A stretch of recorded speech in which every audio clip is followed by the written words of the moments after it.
they fall in love, and they're like, wait, where are we going to move? Where are we going to live? My dad's like, let's go to Guatemala. And my mom's like, no way. And so to complicate things further, my dad got a job he could not turn down in Boston, Massachusetts. And he lived there for a year, and they wrote love letters back and forth. I'm dying to get my hands on those. And eventually my mother boarded another one-way flight, this time from LA to Boston. In Boston, they had no family, no friends, but they got married. They became US citizens, and they had my older sister, and then me, and then my younger sister. And this is a picture of my parents, my older sister, a family friend, and then me walking away with my bottle. I got places to go, people to see. This is in front of our first house in a suburb of Boston. My parents moved out of the city because they really wanted us to attend schools that were a little stronger, right? And for my mom, like I said, this was like the front of her mind. She just wanted us to go to schools where the education was just phenomenal. And what happened as a result is that meant white neighborhoods. And so I will come back to this in a moment, but I will tell you that growing up, I didn't really have books. The only books in our house were the Yellow Pages and the Bible. And it's true, you know, until third grade when I participated in a program called RIF, Reading is Fundamental. I don't know if some people know about it. And I remember there was a lady, it was always like a lady, and she was so nice, and she said, there's a table with books on it, new books, and you get to walk around and you're going to look with your eyes, not with your hands. And we had to walk around the table with our hands like this. And she said, look around, and then at the end, you can pick one book to keep. And I was like, to keep? Like forever? And she said, yes, you can have it. And I said, like, to take home. We don't have to give it back. And she was like, yes. This was the first book I ever owned. I wish I had it. I wish I could even remember the title, you know, but I just remember that feeling. Like, I get to take a book home? For real, for real? I don't have to pay for it? You're not going to come get me with a bill later, right? Because books were extra, right? They were not something that we clipped coupons for. They weren't essential, like heat or sneakers. But stories, I was completely immersed in stories growing up. Stories were like oxygen. My mom was always telling us stories. And so even though I only had these two books for the longest time, I feel like stories are in my DNA. So what happens is after my parents and I moved to the suburb, I grew up and I learned very quickly what code switching was. I didn't call it this at the time, but this is basically what was happening, okay? I was two gens. During the week, I was white gen. All my friends were white, all of my teachers were white, even the crossing guard, mailman, everybody was white. And that was fine because that was my community. These were my friends, that's all I knew. I studied French, not Spanish. I played lacrosse and volleyball. I babysat, I worked at the Gap. But I was always answering questions from my friends like, why are your parents so strict? Why aren't you allowed to have a boyfriend? Why can't you talk to boys on the phone? Why are you always speaking in Spanish with your parents, right? So I felt like I had to explain a lot. And then on the weekends, my family and I would climb into our blue Caravan and we'd chug down Route 9 into the city, into Boston. And we would go into one of our family members' apartments. My abuela, my tios, primos, cousins, everybody, we would just like stuff into these apartments, and it was incredible. There was a ton of food, music, laughter. Somebody was always passing around a baby, and I love babies. And so that was another world, but I also didn't feel like I belonged because my cousins had no problem reminding me that I didn't belong. They would ask me questions like, why do you talk like you're white? Why are you always reading a book? You must get a lot of homework. And I would say to them, like, it's not homework, I actually like reading. And so I started changing the way I talked and the way I dressed, depending on where I was. And that's what code switching is, right? And it pains me because I wish I had embraced so much of my identity and different parts of my identity. But I'll be honest, at the time, that was the last thing I wanted to do. I just wanted to fit in. I wanted to fit in with the white Jewish kids at my school. I went to more bar mitzvahs and bat mitzvahs than I did quinceañeras. Like I said, I was in honors French, but you wouldn't see me caught dead in a Spanish class. It was way too vulnerable. What if I messed up? What if my grammar was wrong? What if one of my white friends spoke Spanish better than me? I just couldn't stand that humiliation. So I ran away from it. I thought by the time I get to college, it's obviously going to get better, but it actually got worse. My first semester in college, I went to a small private liberal arts school called Connecticut College. Most of my friends had gone to boarding schools. Their parents were judges, lawyers, CEOs. But I felt okay. You know, I could hold my own. Like I said, I was used to white spaces, but nothing prepared me for Connecticut College. This was like a country club. I would say things like, I need money. And my friends would say, I need money too. And I'm like, oh, okay, we're connecting. And then they'd say, I got to stop at the ATM on the way to dinner. And I'm like, that's not what I meant. I don't need to stop at the ATM. I need a job. And their parents would write checks for full tuition. And I just remember seeing these crisp checks and being like, one day I want to be able to do that for my kids.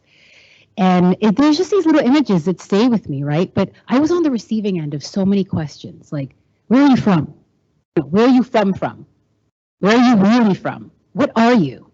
What tribe are you in? You're in the international dorm, right? Wait, where's the financial aid office? You know, right? Oh my God, I have a Spanish paper due in an hour. Can you write it for me? I mean, these were questions that I would get on the daily. And I just felt like so otherized. Like, I don't belong here. No one said that, but that's how I felt.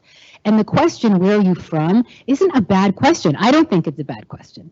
I really think it depends on the way in which it's asked, right? It should be a conversation because everyone is from somewhere. And I remember this one class I was in, a political science class, where I felt really cool going in there, and I always sat in the same seat, second row, a little to the right. Like, that was my seat. And I had a new notebook, a 5-star notebook. Anyone know like what a big deal that is? Okay, 5-star notebook is like the expensive notebook. Yep, expensive. And I just felt like, yeah, I'm doing this.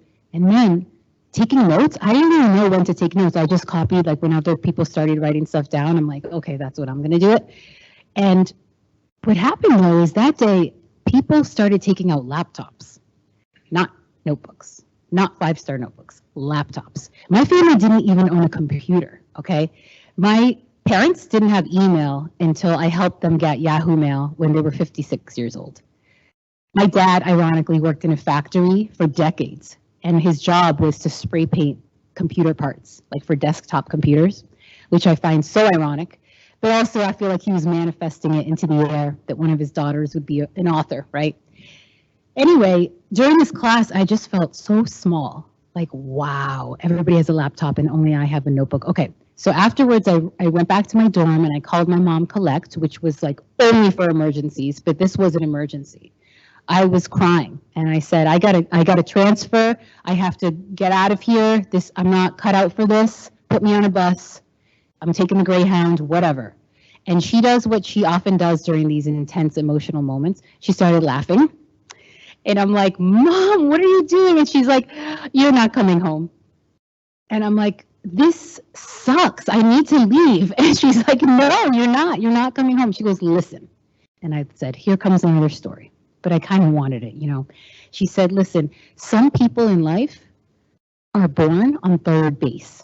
So for them to get to home base, they still have to work, but they have to, maybe they have more support. They're starting on third base. So it's not that far to get to home base. But you weren't even born on the field, Mija. But guess what? You're there now. So you can make it to home base. You just have to run faster and you have to play harder. But you can do it. Absolutely. And you're not coming home. And, you know, I laugh about it now, but I was really mad at her at the time. I was like, this is not cool. And she said, you know, you earned a spot at this university. You got a scholarship. You're here with these kids whose parents went to college, their grandparents went to college. Some of these kids had grandparents who went to college, great-grandparents, right? So we didn't even finish high school. So you should feel like on top of the world. You can do anything. And eventually I listened to her. I started going to the writing center. I started asking my professors if I could get feedback on a paper before it was due. and then I would make changes and edits and then turn it in, and I would get a good grade. And I just felt like I was using the tools I had. I couldn't email my paper to my dad and have him like fix it and email it back like my friends were doing, which I was like, that's kind of cheating anyway. But you know, I did my own way, and I really think I came out stronger because of it. So I mention all of this because we have power over our own narratives, right? You might think like, I inherited this story. I'm a first-gen student. I'm a student of color. You know, maybe I'm like doing a major that's not that popular. Like you're finding your way. But what you do have control of is the narrative, right? There's muscle in the pen, and you are the one who's holding it. You don't have to follow patterns that have been followed before, and you don't have to fall into stereotypes that people might have of you, of us, right? What really inspires me, and I'll wrap up here because I really want to open this up for Q&A, but I'll tell you what inspires me so much in writing all my books. And I do have a novel coming out in March called Borderless. It's about a 16-year-old girl named Maya in Guatemala City. And it's not a story of someone struggling who wants to come to the United States. I've read that story before. I know that story. And it's a valid story, but it's not the only story. And so I wanted to write a young adult novel about a teen girl in Guatemala who loves her friends. She gets along with her mom. She's super into trashing, which is like fashion, but it's you use recycled items like tablecloths and all sorts of fun stuff. And she's really tapping into the tradition of textiles, which is very popular in Guatemala. And so she's living her life, and then she starts hanging out with a guy whose cousin is in a gang. They're called Maras, and they're very dangerous. MS-16, Calle 18, right? These kind of like famous, popular, for lack of a better word, gangs in Central America. And so she witnesses something that she shouldn't witness, and the gangs know that she witnessed it, so they're after her. And she and her mom have to flee Guatemala in the dead of night.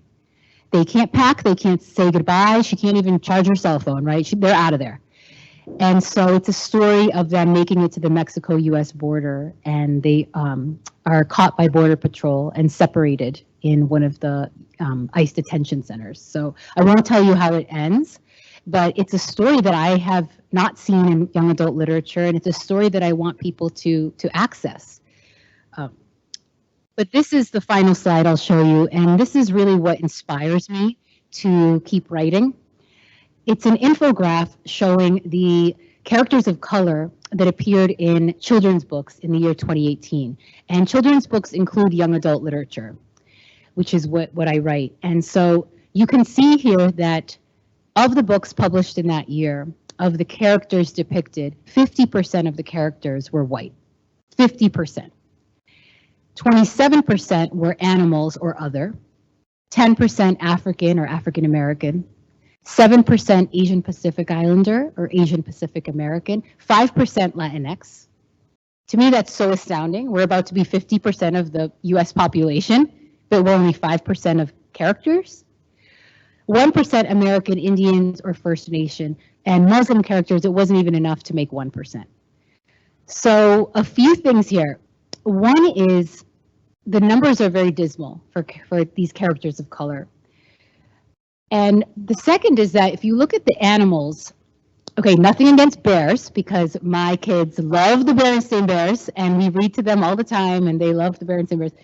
But I want them to see themselves reflected in the books that they're reading too, right? They're 8 and 3 years old. And it's sad to me that there are more characters that are animals, total, combined, than all characters of color. So 27% is more than 10 plus 7 plus 5 plus 1. That's not okay. And so you might be thinking, well, it's not okay, but it's not breaking the law. Like, what's the big deal, right? Eventually, kids will go to high school, college, graduate school. But it is a big deal. Studies have been done that show that if children do not see themselves reflected in the books that they're reading, that it has major effects on them. They stop raising their hand in class. Maybe they don't go for that internship or that fellowship or that club. And by the time it's time to go to college, maybe they don't aim for a major that they really want because Why would you? You don't see yourself reflected in publishing, so what makes you think you can do it? You know, it's a lot harder. So there are major ramifications to having so few characters of color. And the last thing is that books with characters of color don't only help students of color. That's ridiculous, right? All books help everyone. They're either showing you windows or mirrors. And windows are like when you read a book and you're like, I didn't know much about that, but now I'm learning, right? Like we talked about earlier today. I love that. It's an opportunity to kind of open the window and learn. But it's also great to have books that are mirrors, where you see yourself reflected, right? And I know we've been talking about that earlier today too. It's very powerful to see yourself on the page.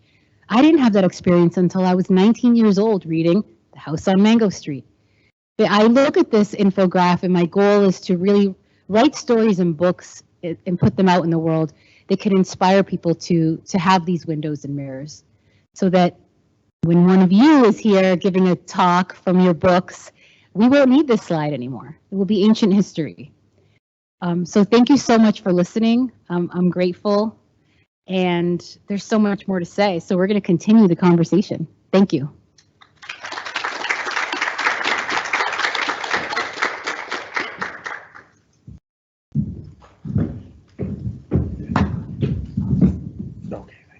Well, I don't know about you guys, but did any of that sort of resound in anyone? Yeah, maybe strike some chords, maybe trigger some stuff. Good. My name is John, and I'm a counselor here at the university. And can you guys hear me all right? There, I'll speak up a little bit more. And I just want to let you know, people, if they already haven't come around, there should be cards for you to fill out any questions. Have you guys been able to do that? Okay, good. We have those, so we'll be able to filter those up here, and then we can ask some questions. But I'm just going to give a quick shout out to the Wellness Center and Counseling. Mi corazón es mexicano, and I get that from my mom, and that is who I identify with and live my life by, even though she's not with us anymore. If anyone here is struggling with going to see a counselor, right? Because I know growing up I was told, well, you're crazy if you go talk to a counselor. We don't do that. We don't talk with our problems, you know, with other people. Just like she said, we can change our own narratives. We can do it, and it's okay to do it. You deserve to take care of you, right? And I think you all have books in you. It just sometimes we need to give it a chance to come out. So if anyone's struggling with anything, understand this. I used to say counseling's free here, but that's a lie. You've already paid for it. Your tuition is already paid for 12 sessions, right? So you've already paid for it. Make the call, whether it's a counselor here or whether you feel more comfortable meeting up with a counselor of color. Totally understand that, right? Students of color need to be able to feel connected to whoever they're talking with. Make it happen though. You deserve it. Don't feel like it's not the right thing to do. Give yourself that opportunity, okay? So that's my little shout out about counseling and taking care of yourself, all right? So I'm gonna transition over here, enough about that, and we're gonna ask some questions now. Right. None yet? Okay. Oh yeah, don't be shy. We don't have time to be shy. We're in person. This is a big deal. Let's make it happen. Yeah, right?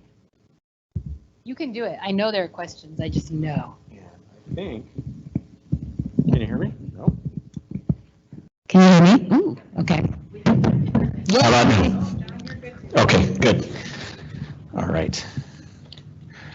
You know, one question I was going to ask off the top of my head. So in your book, you talked about wherever you would go, you would look for a gym to work out. So my question is, for anyone, especially people of color that are struggling with body image and what the public, you know, what advertising, what the movies say they should look like, what were your struggles like with that, and how did you manage that? How did you deal with it? Yes, you know, I mentioned early on that I was used to being in white spaces, and for me, the gym is one of these white spaces. You know, it just felt like the gym was something that that white women did. And growing up, my mom, she joined a gym when I was, I don't know, maybe in 4th grade, and I went with her, and I write about it in an essay in here called Gyms. And it was like going into an alternate universe. You know, I would see these like white women in leotards and leg warmers like spinning in front of a big mirror, and in the dressing room, I just had never been around like women's bodies in that way. And my mother was really struggling. She jokes about it, but you know, she said she when she came to the United States, she was 100 pounds, and then the tax was 30 pounds because she quickly gained 30 pounds. And she said that it's in part because to buy a couple of ripe vine tomatoes, right, it was the same price as a Big Mac. And she was like, what's going to fill you up more, you know, and so she kind of got used to eating this fast food and everything. And but the gym became a space for me where I tried to assimilate to like a blonde, thin, white female body, like the girls I went to school with, Right. like the girls in books I read, Sweet Valley High, Jessica and Elizabeth. Anybody read those books? Yeah, right? The twins, right? I'm like, I want to be like Elizabeth. I want a lavender sweater. I want to go skiing, even though I hate the cold. Straight hair, all the things. So the gym was my place to kind of try and change myself to fit in. Okay, thank you. Yeah. Okay, so question here is, can you share if you had some experiences of not fitting in Guatemala?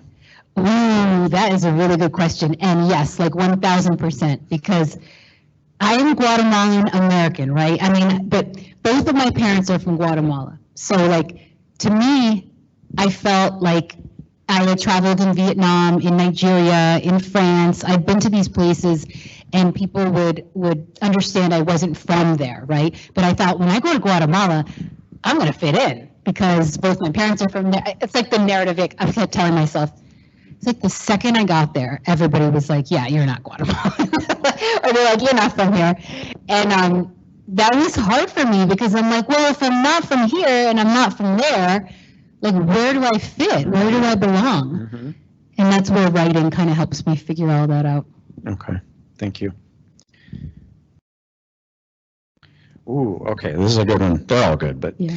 It says in White Space, you write a lot about struggling with writing. How did you stay motivated despite struggling to do so? Yes. Motivation. Oh my goodness. I would say there are different answers to that depending on the time, right? Because sometimes what motivated me was to read works by other people. One thing that I love doing is reading books by other authors that I really admire and then taking a passage, right? And typing it into my computer and then putting it in a different color font or whatever it is, and then like studying it or printing it and putting it up on the wall in my office. And honestly, I would do that in part to get motivated and pumped up. Like, okay, they're just using words. I have words. They have 26 letters in the alphabet, so don't I, right? Like kind of like psyching myself up, like I can do this.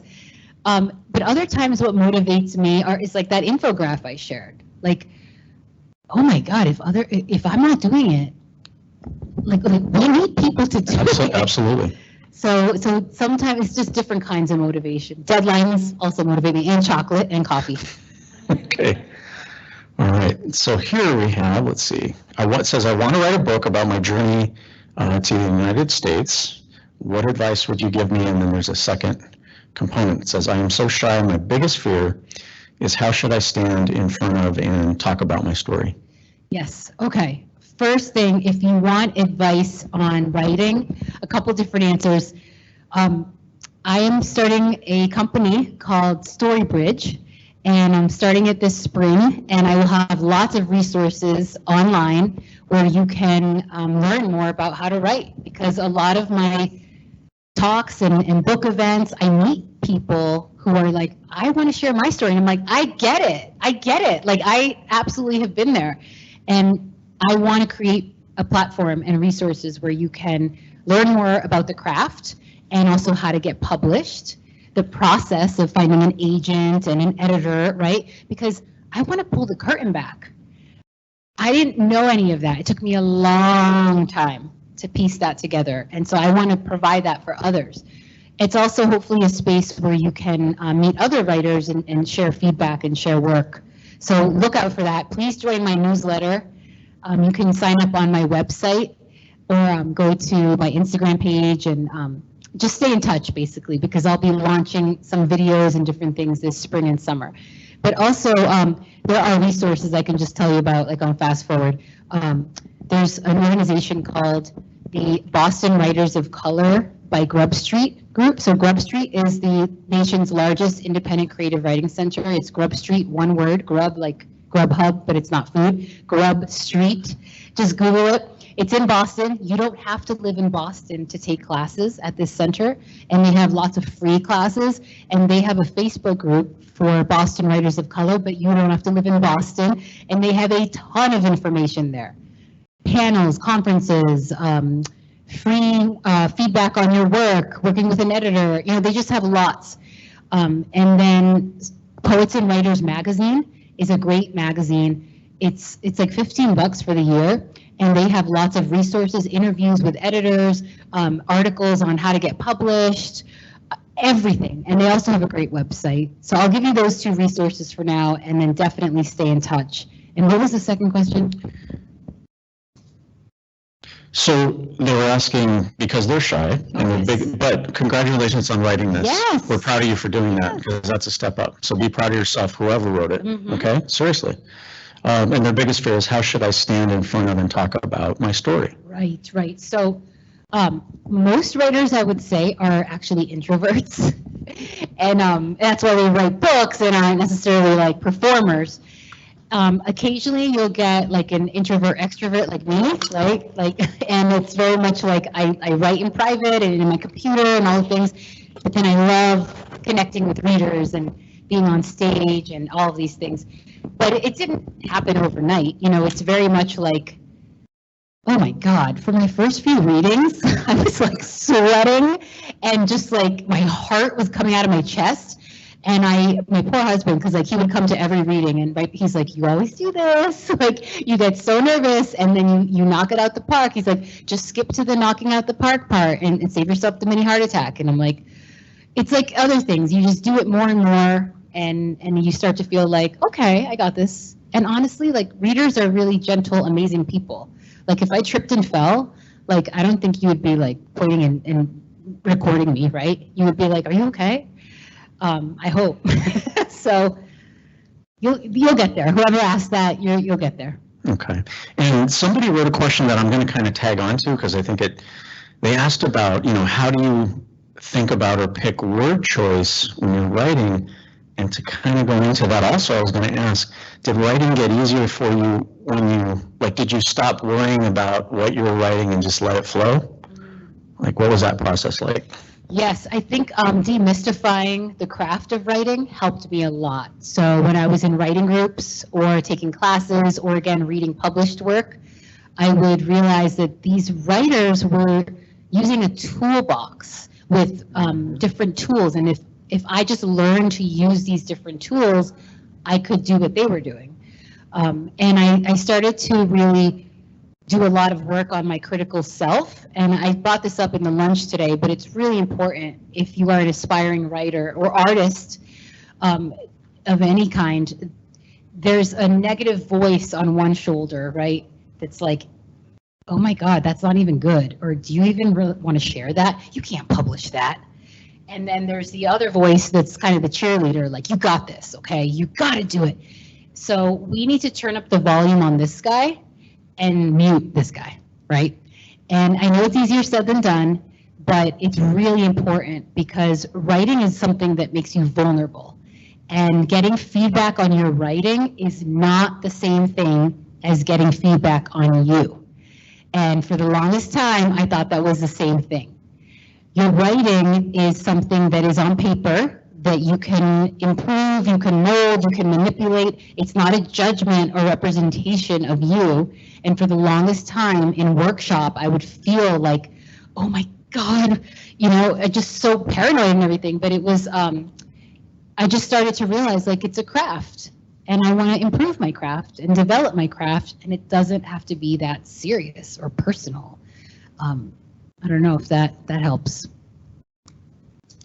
Yep, thank you.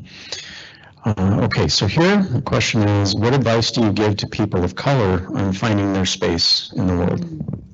Oh, that's a beautiful question. I mean, we're so conditioned to shrink ourselves, right? And not take up space and be grateful. That's my whole thing, right? It's just, I grew up in like, just thank God, be grateful. You know, you have a roof over your head. Like, and I am grateful that I had a roof over my head, but it's okay to strive for more, right? We want to do more than just survive.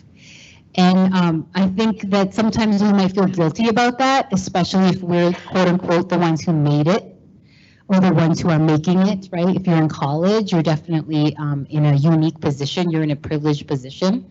I just came back from Guatemala and I was there for a couple of weeks with my family, and I was talking to a friend, and she shared with me that only 2.6% of young people go to college in Guatemala. And there are no college campuses there. There are colleges, like there are universities, but there are no campuses. Like you cannot live in a dorm, it doesn't exist. There's no student center, it's not like that. It's like you go to the class and then you go home. Or if you're wealthy, you rent an apartment. But it's just very different here. And they haven't gone back to in-person school since COVID started. Can you imagine? And one of the reasons is that technology and internet, like these are resources that are just not available to everybody there. So I'm thinking about all of this and how we have so much here, and it's not to say like we're so lucky, because there are major historical and economic forces that created this situation, right? But we are in a position to take advantage of the opportunities that we have. And I just feel like if you don't take advantage of them, it's kind of like, honestly, I really feel like it's like a big F you to all the people who wish they could be in this room who aren't. And I really do think about that when I feel doubtful or when I feel tired. I'm like, you know what? Dig deep. Like there are people who wish they had this. Yeah, and ancestors that struggled before. Yep. Just real quick, when I read your book and was learning for the first time about the Civil War in Guatemala, I didn't learn that in a book, in a history book. No white teacher talked about that in high school. I don't know if you guys had similar experience, but I was sitting there looking at it like, thank you, Ms. De Leon, for like putting this history down, because I didn't know about it. Yeah. And you think of the struggles that the ancestors went through there. Right. In the jungles, the guerrillas, Yep. fighting against a company that was backed by the U.S., a fruit company. Didn't know that. Yeah. Did not know that. Yeah. Yeah. And so now I'm even like, I want to learn more, right? But so remembering those who struggled before us, Yes. right, and knowing what we can do and go after it. Yep. Transition here to this question. It says your last essay talks about the gap between you and your mother. Because of occupying different spaces and worlds. What brings you two closer, and how are things between you today with your mom? Oh my goodness, my mom. I could write like 10 books just about her. You know, she's great. She's at our house 3 times a week, and I still try to bring her everywhere I can. It's like a running joke with my friends that I always bring my mom everywhere. I brought her to Paris when I was studying abroad there. That was a big trip I wrote about. Yep. But she's wonderful. I think the last essay in the book, Bridged, I write about how writing is a way that we have shared experiences, right? By her coming to my book events and all these things.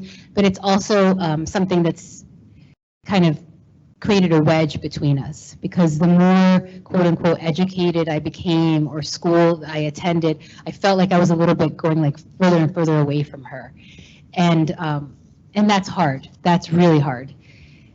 But also we get to decide how things look, right? And how we interpret what it means to be close or not close.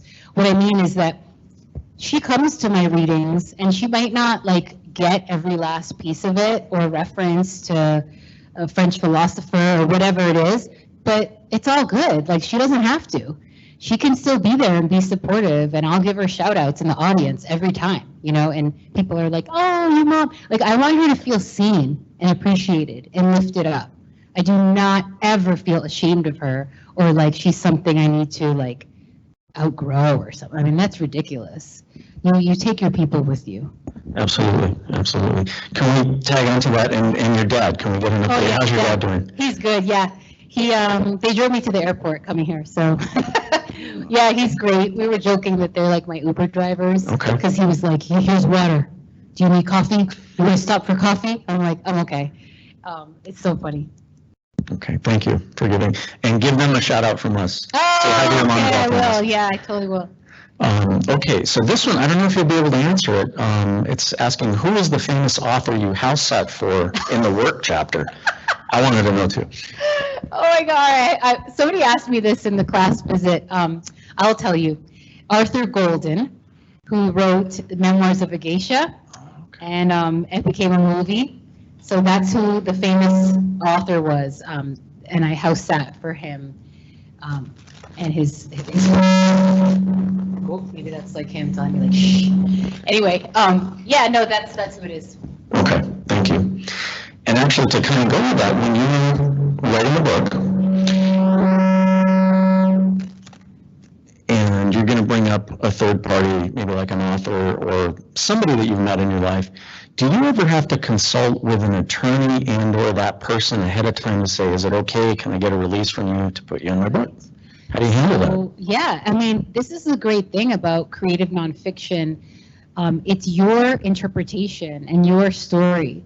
I didn't name him because I didn't want to kind of do all that, you know, Sure. and it almost didn't matter.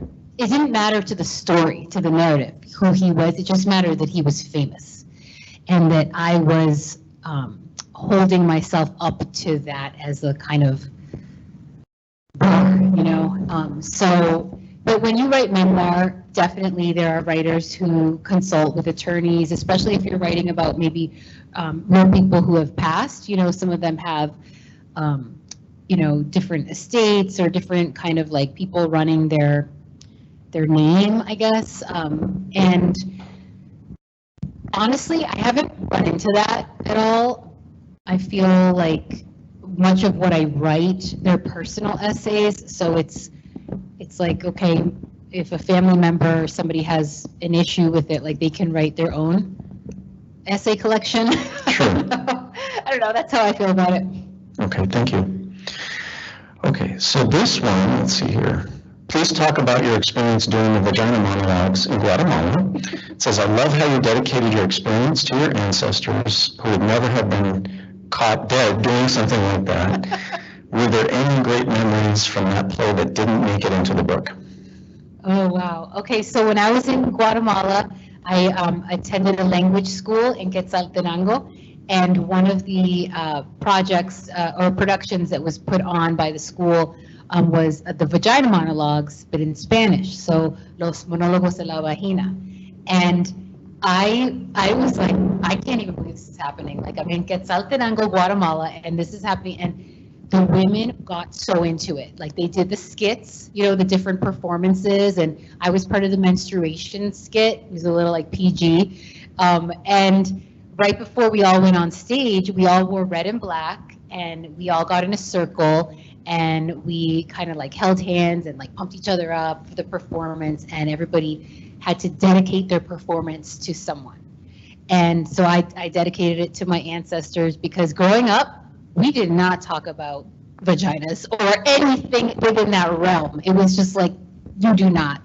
And I like that the culture is slowly changing, because it's nothing to be ashamed of or to be kept in the dark. You know, in fact, I think that there's such empowerment about understanding your own body and the politics of your own body. And it was a really cool experience. And in terms of what didn't make it into that essay, I mean, I can't think of anything off the top of my head, but it was really cool to just have that experience, you know. I'd love to do something like that on college campuses, but for wise Latinas, and have like stories about being a first-gen student or something. Okay, thank you. All right, it says you write about having to fake it when it comes to fitting in when you're at college by throwing around the world vicariously. now and then. Was there anything that people at your school, faculty, staff, students could have done to make you feel more welcome? Ooh. Yes, I use the word vicariously a lot to try and fit in. I also started carrying around Nalgene water bottles. I started eating hummus. I honestly was just like trying to do what my friends did. I didn't like skiing, but I would go with them like to their ski houses, and I would just run on the treadmill and then sit by the fire. And then they'd come back from skiing, and then we'd have fun and everything, whatever. So I found my way. What's interesting is, like, you know, you have breaks in college, like Thanksgiving break, and then or Indigenous Peoples break, and then the winter break, and then these people had like second homes. They had like beautiful first homes, and then they had vacation homes.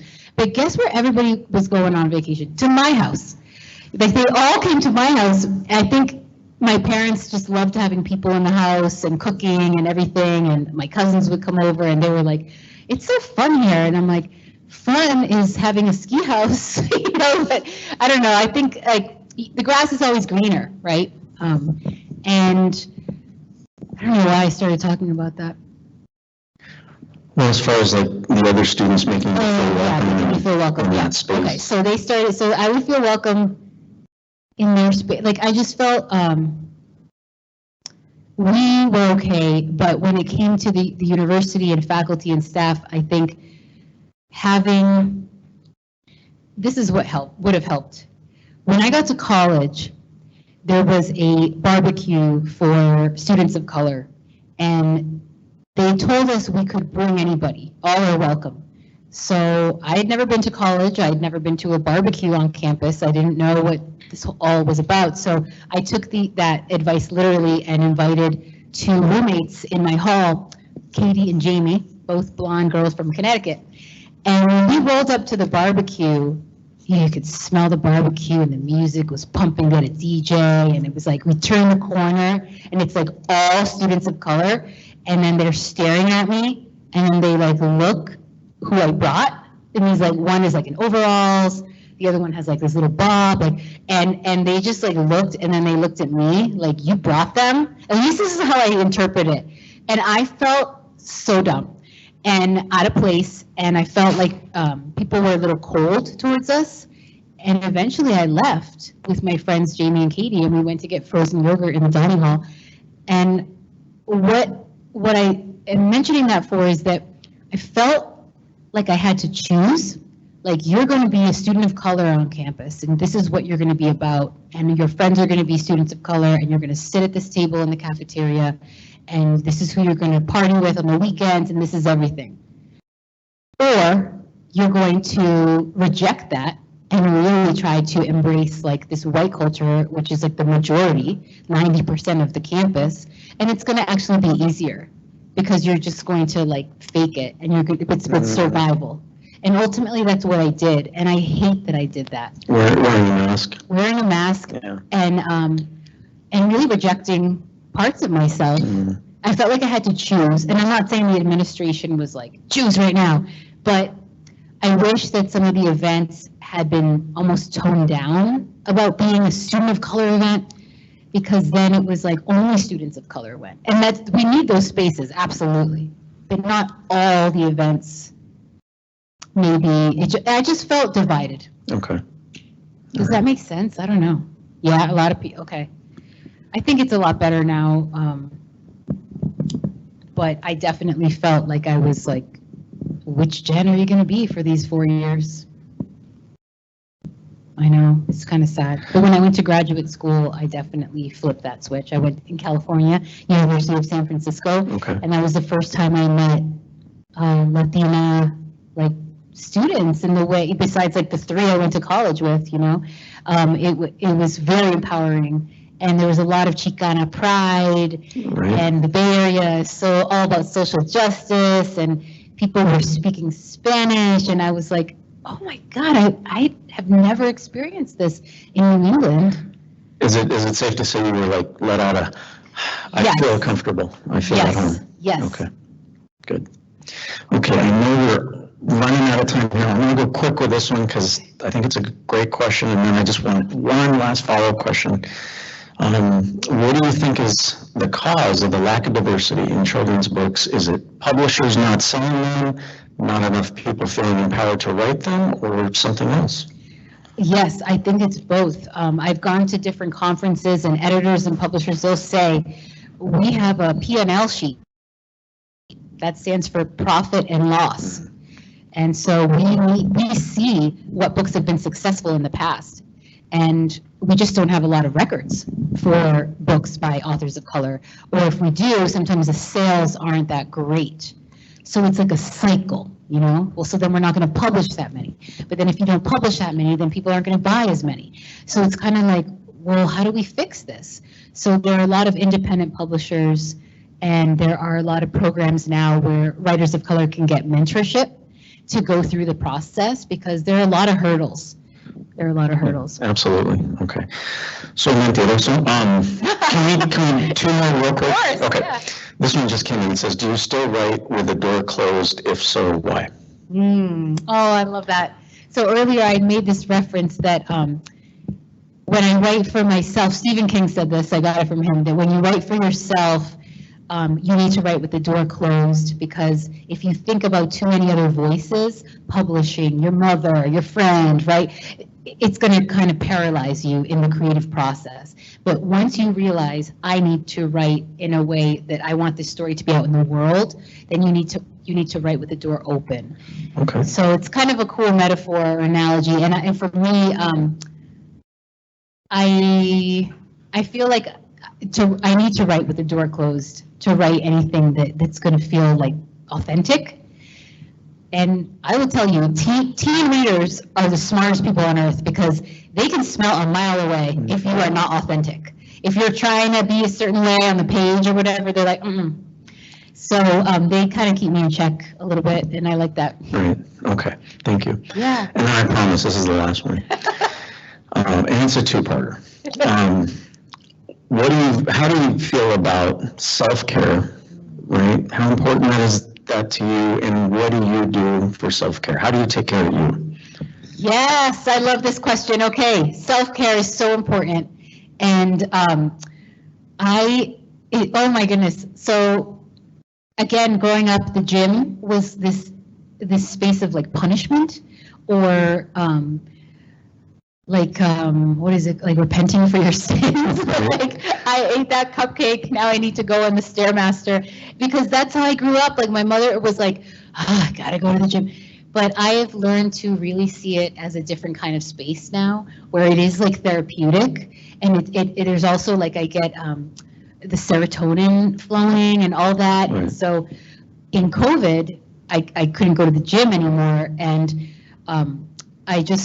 I started kind of buying dumbbells, and then bigger ones, and then I bought a bench, and then I bought a squat rack and a barbell, and like, you know, it's just crazy to me that I look to that as an outlet. But I don't know, I love it, and I love that my boys are seeing their mama, you know, like bench press, do like, you know, deadlifts and stuff, and it's nice to have that. That feels like self-care. Okay. And I think there's a lot of pressure for women to do it all, and I can be really hard on myself. So I try really hard to just remember that I don't need to do it all, and that you need people to help you along the way, and that's okay. It's okay to have a team behind you. Yeah. Absolutely. Definitely. Oh my goodness, you guys are amazing. This is so incredible. I'm really grateful to you. I love seeing your faces and looking out here. And if you have other questions, in my newsletter every month I answer a question. So write me on as a DM or whatever and ask me a question, and then with your permission, I can put your name or your initials, whatever you want, and give you a shout out. And I am also doing giveaways for the audiobook of White Space, which I recently recorded. So follow me and all the things, and I have someone helping me with all this. Absolutely. So in that spirit, like, definitely stay in touch, and I can't wait to hear your questions in the future. Thank you so much, Ms. DeLeon, for your time. Thank you.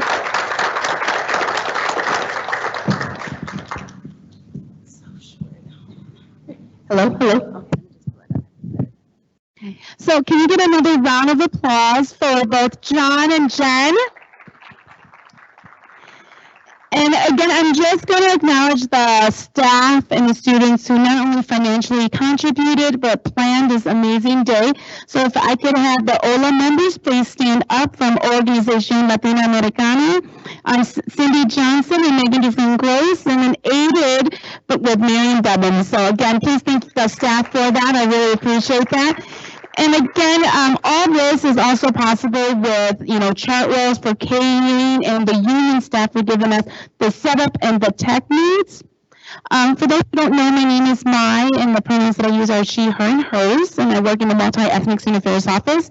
If you are a UW Green Bay student and you would love a book and you don't have a book, can I have you stand up? If you are a UW Green Bay student and you don't have a book and you would love a book, please stand up. Okay, because at this point, I'd like you to make your way to Chris because the books are on MESA, so go grab a book. If you are a UW Green Bay staff member or faculty and you would like a book, please stand up and go grab a book. Because again, our office is going to be aiding and paying for it. And then if you have any love for our community members, this is where you can go and grab one too. It's just one of those where I just want you guys to know, with having an author here, I think like Jen says, it's so rare to have authors be able to come to our area and then be able to sign. And again, because of COVID, aren't you glad we're not doing this on like Zoom? Like, you know what I'm saying? Like, y'all know what I'm saying, right? When y'all like, hey, zoom in, technology, all that stuff. But we're actually having this in person. I believe Jen is going to be doing some signatures on it, and we'll have it over there with some pens. But if you would like a book, please, like I said, it's in my department, so please go grab some. So thank you so much, y'all.